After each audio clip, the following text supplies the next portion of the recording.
ফুল গাছ কিনতে গিয়ে এই দোকানদার তো আমাকে প্রায় লুটেই নিচ্ছিল। হ্যাঁ, আগের সপ্তাহে যখন রথের দিন আমি বুগেনভেলিয়া গাছের চারা কিনতে গিয়েছিলাম, তখন দোকানদার আমাকে এত বেশি দাম বলেছিল যে সেটা আমার আর সেদিন নেওয়া হয়নি। কিন্তু গাছটি কেনা হয়নি বলে মনটা আমার ভীষণ খারাপ হয়েছিল। তাই ভেবেই রেখেছিলাম যে উল্টো রথে গিয়ে আমি গাছটি কিনবো।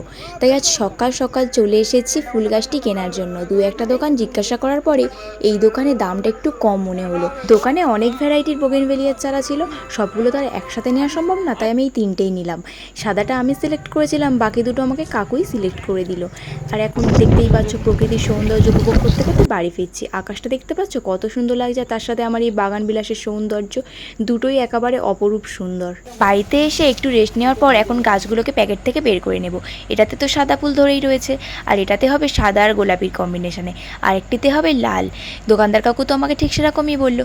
এবার কেমন কি হয় সেটা তো আমরা গাছে ফুল আসার পরেই বুঝতে পারবো। আজকের মতো চলি, দেখা হচ্ছে নেক্সট ভিডিওতে।